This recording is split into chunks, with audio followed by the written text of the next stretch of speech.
월평빌라 이야기 프로그램 편 두 번째. 30년 만에 내 손으로 식사. 준석 씨도 남은 힘으로 자기 손으로 밥을 먹을 수 있다면 지저분하고 시간이 많이 걸리고 노력도 해야 한다.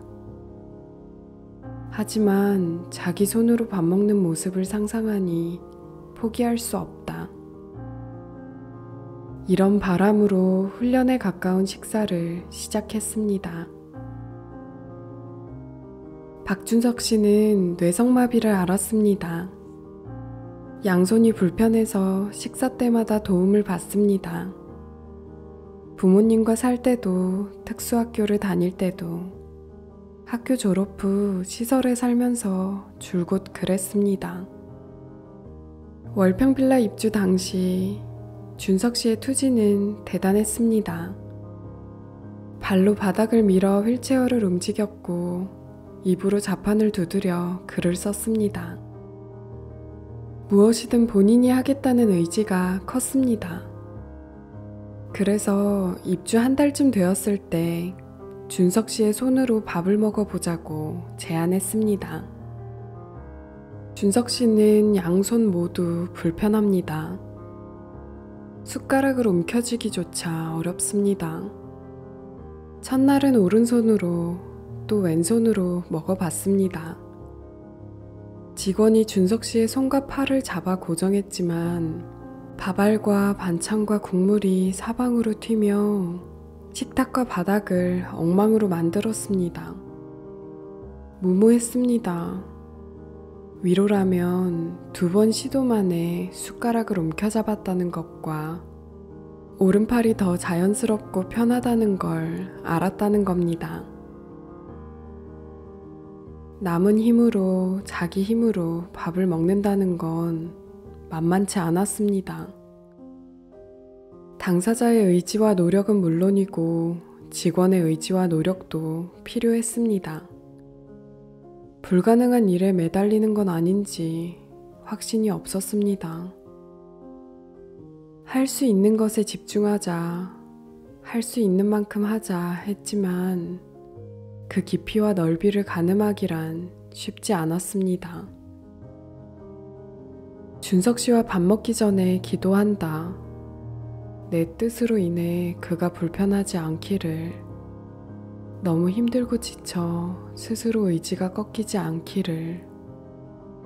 박준석 씨도 이무석 선생님도 대단한 각오가 필요했습니다. 일주일 뒤 다시 시도했습니다. 의료기 상사에서 손목 보호대를 샀습니다. 손목이 마음대로 꺾이는 것을 얼마쯤 고정했습니다. 의료기 상사 사장님이 준석 씨 사정을 듣고 연습하라며 휠체어에 끼웠다 뗐다 하는 식탁을 빌려주었습니다. 뭔가 갖추었으니 나을 거라고 기대했습니다. 손목 보호대를 끼고 보호대 사이로 숟가락을 넣어 손으로 쥐었습니다. 직원은 밥그릇을 잡아 고정하고 준석 씨가 숟가락으로 밥을 펐습니다. 1번, 2번. 준석 씨 인상이 굳어지고 일그러지더니 급기야 짜증을 냈습니다.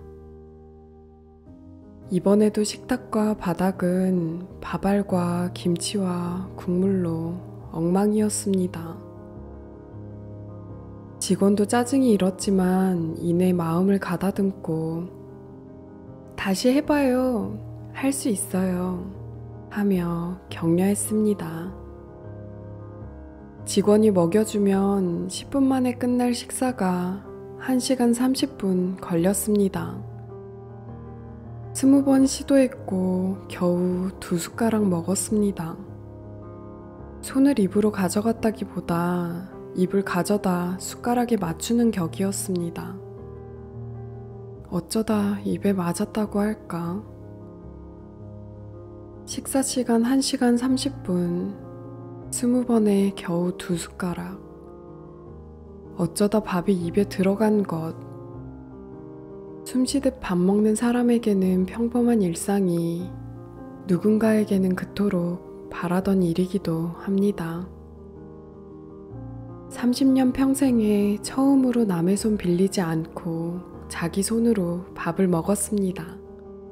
2숟가락이나. 큰 바람은 없고 그저 지 손으로 밥만 먹었으면 좋겠어요. 한탄처럼 말씀하시던 어머니의 바람이 생각나서 전화했습니다.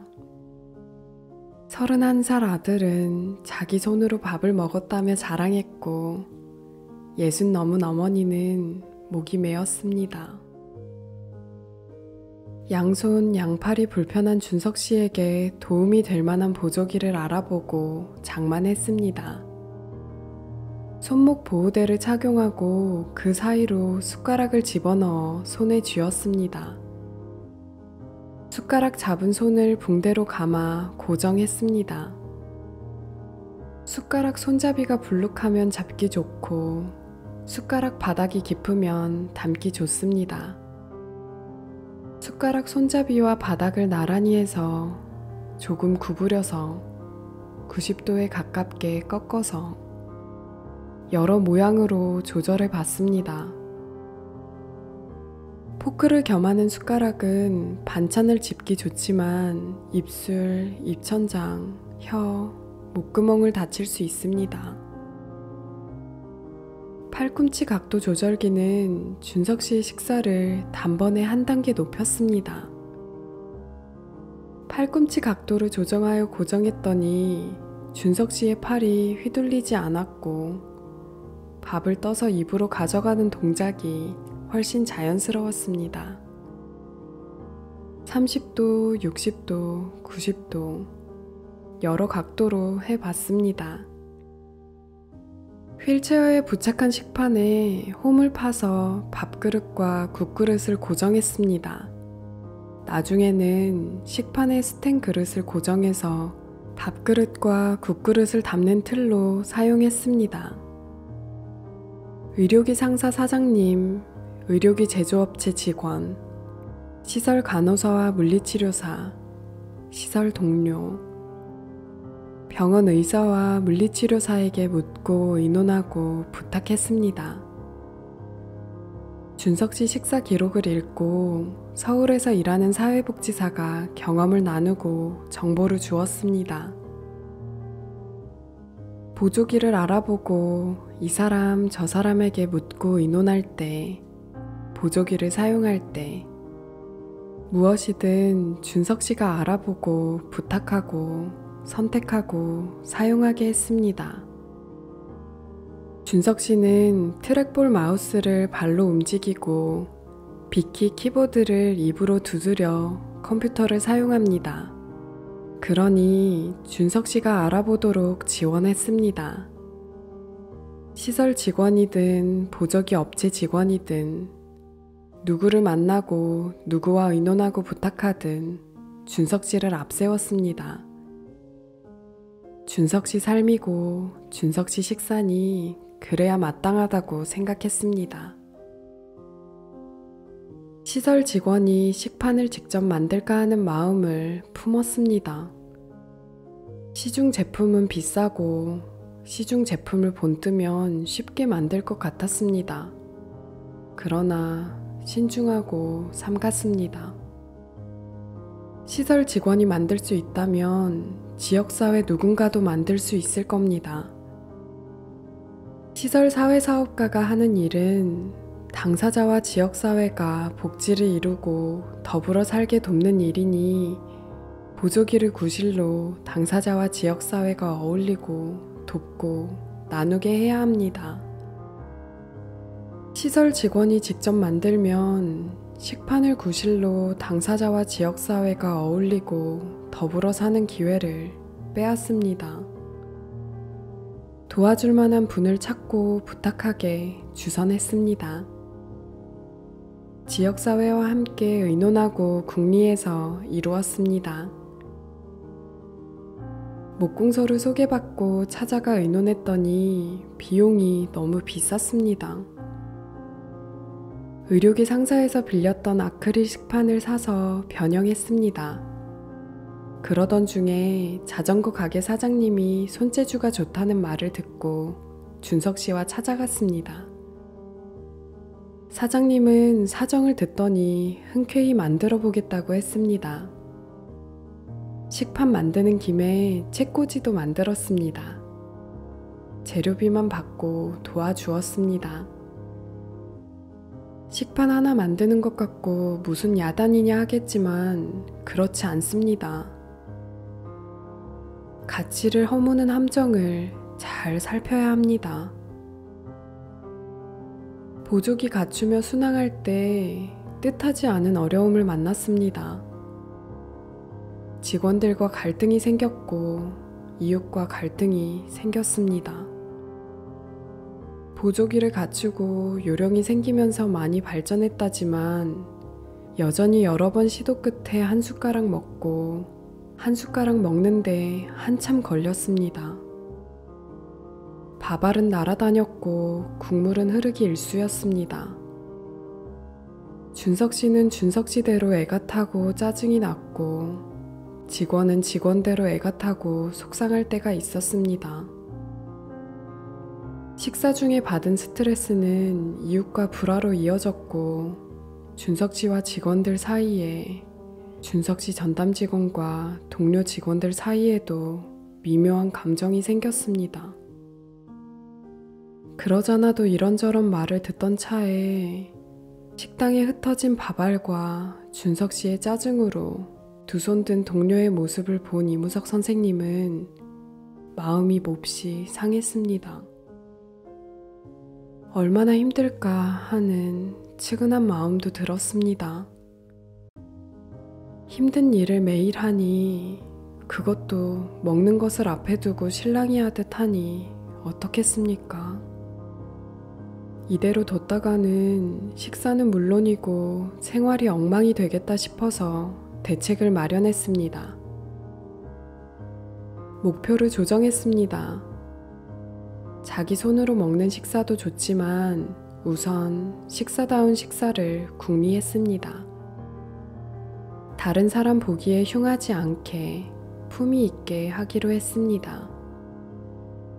식탁과 바닥에 떨어지는 밥과 반찬, 국물은 즉시 닦고 침이나 국물이 입가에 묻으면 즉시 닦았습니다. 식판도 수시로 닦았습니다. 준석 씨가 자기 손으로 어느 정도 먹으면 식탁을 깨끗이 정리한 다음 따뜻한 밥과 국을 다시 차려 제대로 식사하게 도왔습니다. 식사라는 걸 명심했습니다. 그 후로 그날 그 끼니의 상황을 살펴서 대처했습니다. 어느 날 저녁은 라면을 끓여서 먹고 어느 끼니는 처음부터 직원이 떠서 먹여드렸습니다. 준석 씨가 하겠다는 날, 평안한 날에 집중했습니다. 흐린 날도 있고 맑은 날도 있음을 인정했습니다. 2010년 3월 20일, 드디어 기대하던 순간을 맞았습니다. 그날은 직원 수가 부족했는지 이무석 선생님이 다른 분의 식사까지 돕느라 경황이 없었습니다. 보조기와 식판을 갖추고 준석 씨 혼자 식사해 보시라 부탁하고 직원은 다른 분을 도왔습니다. 준석 씨 식사를 잊고 있다가 돌아보니 떡볶이 국물과 밥알로 식탁과 바닥이 엉망이었습니다. 얼마나 드셨는가 하고 밥그릇을 보니 깨끗이 비었습니다. 다 드신 거예요? 네. 직원이 경황 없는 바람에 준석 씨가 30년생에 처음으로 자기 손으로 한 끼 식사를 마쳤습니다.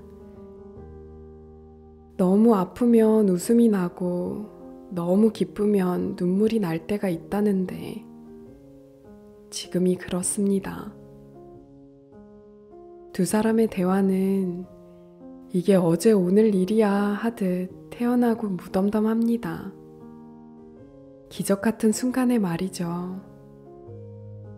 좌충우돌하며 오래 기다렸습니다. 넉 달, 보름 만입니다. 그 후 1년쯤 드문드문 하다가 멈췄습니다. 지금은 시를 쓰고 보치아 동아리 활동과 대회에 힘쓰느라 식사는 잠시 미뤘습니다. 박준석 씨를 지원하는 이무석 선생님의 글을 엮었습니다. 월평빌라 웹페이지에서 관련 기록을 볼 수 있습니다.